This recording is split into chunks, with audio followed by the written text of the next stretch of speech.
Hello friends, बरायबाय Bodo Info YouTube चेनेलाव आसा खालामो नोंथांमोना गासैबो मोजां दङ।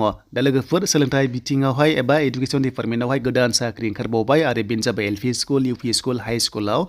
दा बिनि अनगायै 35,000 पस्टनिफ्राय आरोबाव 14,530 एडुकेशन डिपार्टमेन्टआव, बेनिफ्राय आसाम पुलिसाव 5,000नि बारा, बेनिफ्राय एडिआरइआव 2,000नि बारा। स' बिनि सायाव डिसकास खालामगोन आरो लोगोसे एलपि स्कुल, हाई स्कुल एबा लोगोसे इउपि स्कुलनि बागैबो डिसकास खालामगोन।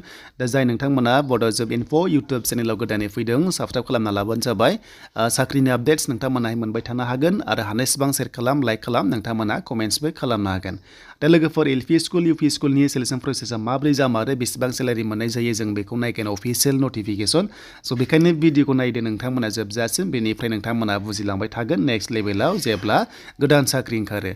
दा जों बेखायनो फैबाय अफिसियेल साइडआव DWनियाव, मानोना बेयावनो मोनदों नोंथांमोना अफिसियेल नटिस, बेनो जाबाय एलपि स्कुल आरो इउपि स्कुलाव। दा जों फार्स्टआव नायगोन एलपि स्कुलखौहाय माबादि सेलेक्शन प्रसेस खालामो। एलपि स्कुलाव फोरोंगिरि जानोबा नोंथांमोना माबादि क्वालिफिकेसन नांगौ जायो, नोंथांमोना बुजिना लाबानो जाबाय, जाहाथे नोंथांमोना फिउचार लेभेलावहाय साख्रि मोननो हायो। दा फार्स्टआव सेलारिया जाबाय 14,000निफ्राय जागायनानै 70,000 पर मान्थ मोननाय जायो बेवहाय, आरो पस्टआ 3,800 दङ, बे जाबाय एलपि स्कुलनि थाखाय। आरो बेयाव नोंथांमोना मा साबजेक्ट एबा बेसेबां पार्सेन्ट नांगौ, जों बेखौ नायगोन गोदानै अफिसियेल नटिफिकेशन। आरो बैसोआ बेयाव फोरोंगिरि साख्रि मावनोबा 18 इयार्स जाथारनांगोन मिनिमाम, आरो मेक्सिमाम जोंनि एसटि खथायावहाय 45 इयार्ससिम, आरो जायफ्रा PWD केन्डिडेट्स बिथांमोना 50 इयार्ससिम बे पस्टआव इलिजिबल जागोन। अके, एन्ड बेनिफ्राय जों दानिया नायनोसै माखासे डेट। स' बे डेटआ जागायगोन अनलाइना 2 जानुवारिनिफ्राय आरो लोगोसे 2 फेब्रुवारिसिम। दा बेवहाय 1 दान टाइमिं होदों, नोंथांमोना बेनि गेजेराव अनलाइन खालामनांगोन DWनि अफिसियेल साइटआव, बेखौथ' मिथिखाबाय बयबो। बेनिफ्राय गासैबो डकुमेन्ट्सखौ नोंथांमोनाहाय आपल'ड खालामनांगोन आरो लोगोसे अरिजिनेल डकुमेन्ट्सखौ लांनांगोन जेब्ला भेरिफिकेसन जायो। स' बेनिफ्राय एलपि स्कुलाव फोरोंगिरि जानोबा नोंथांमोना माबादि कन्डिसन नांगौ एबा क्राइटेरिया नांगौ, बेनो जाबाय हायार सेकेन्डारि पास खालामथारनांगोन। बेनिफ्राय ओरैबायदि बुंदों एटलिस्ट 50% मार्क्स, नाथाय जोंनि एसटिया 45 जाखायोमोन। बेनिफ्राय ओरैबायदि देग्लाय मार्किं वेटेज दङ, HS लेभेलनिफ्राय 5% नायनाय जागोन मार्क्सखौहाय, बेनिफ्राय डिप्ल'मानिफ्राय एबा डिलेट बिएडनिफ्राय नायगोन नोंथांमोना 5%। एन्ड बेनिफ्राय फैबाय दानिया मेनाव, बेनो जाबाय आसाम टेट एबा सेन्ट्रेल टेटनिफ्रायसो 85% बेनिफ्राय लानाय जागोन।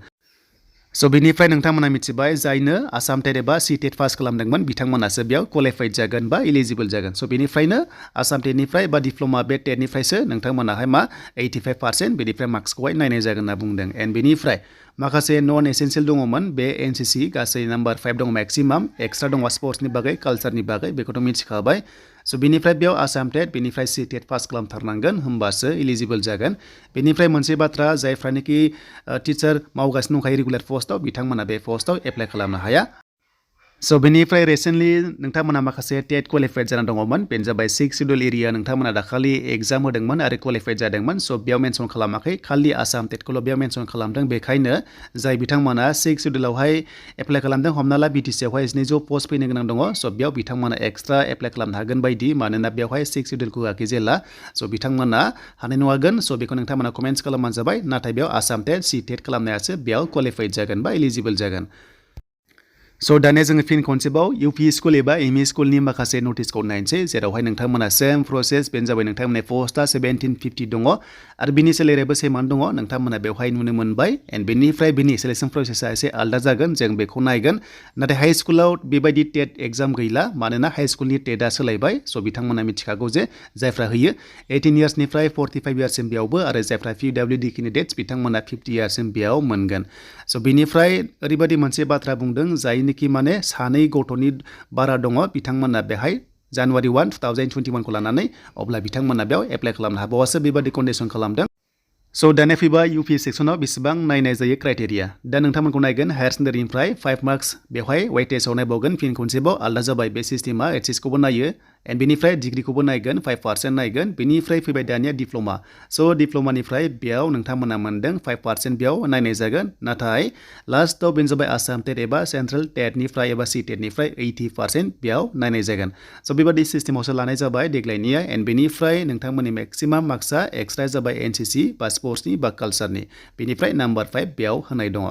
स' लोगोफोर बे जाबाय नोंथांमोननि क्राइटेरिया दा बेयाव जायफ्रानोखि गोरोबबाय नोंथांमोना खालामदो बेनिफ्राय साइन्सआव खालामबा नोंथांमोना बिएससि खालामनाय जानांगोन बेनिफ्राय आर्ट्सआवबा नोंथांमोना एसिस्टेन्ट बा आर्ट्सनिफ्रायनो जागोन एन्ड बेनिफ्राय नोंथांमोना साइन्सबा बेयाव बिएससि खालामनाय जानांगोन बेनिफ्राय एचएसखौबो नायखागोन बे सेम प्रसेस दा बेनिफ्राय ओभारअल बिनि सिलेक्सन प्रसेसा 100नि जागोन नोंथांमोना बेवहाय बेबादि सिस्टेमावहाय नोंथांमोनखौहाय लांनाय जागोन बा नोंथांमोननो साख्रिखौहाय होनाय जागोन दा बेनिफ्राय नोंथांमोना मिथिबाय जे एडुकेसन डिपार्टमेन्टआव गासै 14,000नि बारा भेकेन्सिस ओंखारबाय एलपि स्कुल इउपि स्कुल बेनिफ्राय हाई स्कुल लानानै दा हाई स्कुल सेक्सनावहाय सेकेन्डारि लेभेलावहाय बेबायदि सिलेक्सन प्रसेस नंला एसे चेन्ज जाबाय एन्ड बेनिफ्राय नेक्स्ट लेभेलाव बेनि सायाव आपडेट फैगोन आरो लोगोसे गोदान साख्रि फैयोबा नोंथांमोना मोनगोन बेनो जाबाय बड' जब इनफो इउटुब चेनेलाव